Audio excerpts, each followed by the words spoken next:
നമസ്കാരം. മലയാളി വാർത്തയിലേക്ക് സ്വാഗതം. വി.ഡി. സതീശൻ സർക്കാരിൽ മന്ത്രിസ്ഥാനം ഏതാണ്ട് ഉറപ്പിച്ചവരുടെ വകുപ്പുകൾ സംബന്ധിച്ച് ഏകദേശ ധാരണ. ആഭ്യന്തരവും വിജിലൻസും മുതിർന്ന നേതാവ് രമേശ് ചെന്നിത്തലയ്ക്ക് ലഭിക്കുമെന്ന് ഉറപ്പായി. മുഖ്യമന്ത്രിയായ വി.ഡി. സതീശൻ ധനം, തുറമുഖ വകുപ്പുകളാണ് കൈകാര്യം ചെയ്യുക. കുണ്ടറയിൽ നിന്ന് വിജയിച്ച പി.സി. വിഷ്ണുനാഥിന് വൈദ്യുതി വകുപ്പ് ലഭിക്കുമെന്നും സൂചന. കെ.പി.സി.സി. അധ്യക്ഷൻ കൂടിയായ സണ്ണി ജോസഫ്, കെ. മുരളീധരൻ, എം. ലിജു, ബിന്ദു കൃഷ്ണ എന്നിവരാണ് ക്യാബിനറ്റിൽ ബർത്ത് ഉറപ്പിച്ച മറ്റുപേർ. മുഖ്യമന്ത്രി ഉൾപ്പെടെ 12 അംഗങ്ങളാണ് കോൺഗ്രസിനുണ്ടായിരിക്കുക. കളമശ്ശേരി എം.എൽ.എ. വി.ഇ. അബ്ദുൽ ഗഫൂറിനെ മന്ത്രിയാക്കാൻ ലീഗ് തീരുമാനിച്ചാൽ അൻവർ സാദത്തിന്റെ സാധ്യത അടയും. അതല്ല, എ.കെ.എം. അഷ്റഫിനാണ് ലീഗിൽ നറുക്കു വീഴുന്നതെങ്കിൽ കാര്യങ്ങൾ മാറിമറിയുകയും ചെയ്യും. ഷാനിമോൾ ഉസ്മാൻ, ടി. സിദ്ദിഖ്, അൻവർ സാദത്ത് ഇവരിൽ ഒരാൾ മാത്രമേ മന്ത്രിസഭയിൽ എത്താനിടയുള്ളൂ.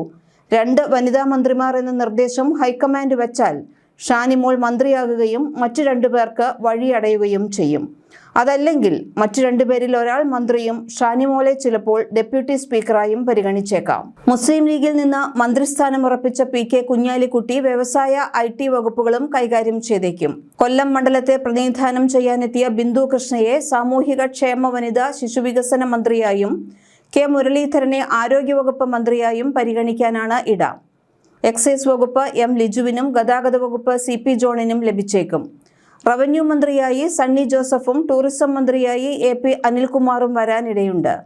ഷിബു ബേബി ജോൺ തൊഴിൽ വകുപ്പ് മന്ത്രിയായേക്കും. സ്പീക്കറായി തിരുവഞ്ചൂർ രാധാകൃഷ്ണനെ പരിഗണിക്കുന്നുണ്ട് എങ്കിലും അദ്ദേഹം വഴങ്ങുന്നില്ലെന്നാണ് വിവരം. ഡെപ്യൂട്ടി സ്പീക്കറായി ഷാനിമോൾ ഉസ്മാനെയും പരിഗണിക്കുന്നു.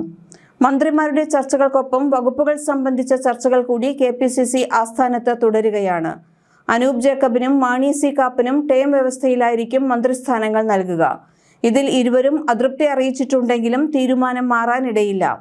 5 വർഷം തന്നെ മന്ത്രിസ്ഥാനം വേണമെന്നതിൽ ഉറച്ചു നിൽക്കുകയാണ് മാണി സി കാപ്പൻ. ടേം വ്യവസ്ഥയിൽ അനൂപ് ജേക്കബും ഉടക്കി നിൽക്കുന്നു. CMPക്ക് ഫുൾ ടേം നൽകുന്നതിലും ഇരുവർക്കും എതിർപ്പുണ്ട്. ഒറ്റ MLA-മാരുള്ള കക്ഷികൾക്ക് തുല്യനീതി വേണമെന്ന ആവശ്യമാണ് ഇവർ മുന്നോട്ട് വയ്ക്കുന്നത്. ലീഗ് മന്ത്രിമാരിൽ എ.കെ.എം. അഷ്റഫിനും വി.ഇ. അബ്ദുൽ ഗഫൂറിനും ടേം വ്യവസ്ഥയിൽ മന്ത്രിസ്ഥാനങ്ങൾ നൽകുമെന്ന സൂചന. ടി. സിദ്ദിഖ് മന്ത്രിയായാൽ I.C. ബാലകൃഷ്ണൻ ക്യാബിനറ്റിൽ ഉണ്ടാവില്ല. കാരണം വയനാട് ജില്ലയിൽ നിന്ന് 2 മന്ത്രിമാർക്ക് സാധ്യതയില്ല. അതേസമയം പാർട്ടിയാണ് തീരുമാനമെടുക്കേണ്ടതെന്നും പാർട്ടിയും നേതാക്കളും കൈവിടില്ലെന്നാണ് തന്റെ വിശ്വാസമെന്നും I.C. ബാലകൃഷ്ണൻ പറഞ്ഞു. സ്വാതന്ത്ര്യം കിട്ടി വർഷങ്ങൾ കഴിഞ്ഞിട്ടും സംസ്ഥാനത്ത് പട്ടികവർഗ വിഭാഗങ്ങൾ യാതന അനുഭവിക്കുന്നുണ്ട്. അവരുടെ ക്ഷേമ പ്രവർത്തനങ്ങൾക്കായി ഒരു വകുപ്പ് അനിവാര്യമാണെന്നും അത് തനിക്ക് ലഭിച്ചാൽ വളരെ കൃത്യമായി കൈകാര്യം ചെയ്യുമെന്നുമാണ് ബാലകൃഷ്ണൻ പറയുന്നത്. രാവിലെ I.C. ബാലകൃഷ്ണൻ രമേശ് ചെന്നിത്തലയുടെ വീട്ടിലെത്തിയിരുന്നു. നേതാവുമായുള്ള കൂടിക്കാഴ്ചയിൽ തന്റെ ആവശ്യം I.C. ബാലകൃഷ്ണൻ മുന്നോട്ട് വെച്ചു എന്നാണ് വിവരം. I.C. ബാലകൃഷ്ണനായി രമേശ് ചെന്നിത്തല ഉറച്ചു നിൽക്കുകയുമാണ്. കോഴിക്കോട് ജില്ലയുടെ പ്രാതിനിധ്യവും ലീഗ് മന്ത്രിമാരുടെ നിർണയം പൂർത്തിയായാലേ അന്തിമമാകൂ. കോഴിക്കോട്ട് നിന്ന് മന്ത്രി ഉണ്ടാകുമെന്ന് ഉറപ്പ്. പാറയ്ക്കൽ അബ്ദുള്ള മന്ത്രിയായാൽ കോൺഗ്രസിൽ നിന്ന് ആരെയും ഒരുപക്ഷെ പരിഗണിച്ചേക്കില്ല. 13-ൽ 12 സീറ്റും ജയിച്ച് 20 വർഷത്തിനു ശേഷം കോൺഗ്രസിന് MLA-മാരെ കിട്ടിയ ജില്ലയിൽ നിന്ന് ഒരാളെ മന്ത്രിയാക്കണമെന്ന വാദവും ഉയരുന്നു.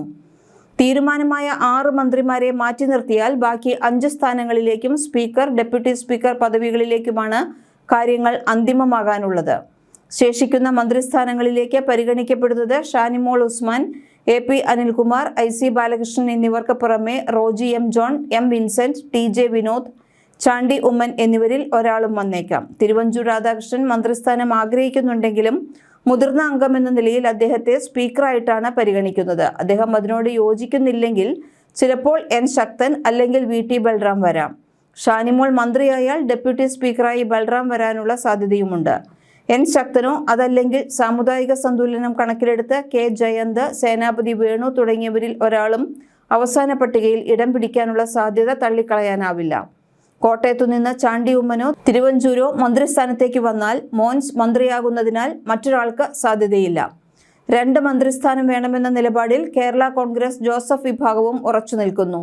ന്യായമായ ആവശ്യമാണ് പാർട്ടി ഉന്നയിച്ചതെന്നും അനുകൂലമായ തീരുമാനം എടുക്കണമെന്ന് കോൺഗ്രസിനോട് ആവശ്യപ്പെട്ടിട്ടുണ്ടെന്നും മോൻസ് ജോസഫ് പ്രതികരിച്ചു. 7 MLA-മാർ വിജയിച്ച സാഹചര്യത്തിൽ ന്യായമായ ആവശ്യമാണ് പാർട്ടി ഉന്നയിച്ചതെന്നാണ് മോൻസ് ജോസഫ് വ്യക്തമാക്കുന്നത്.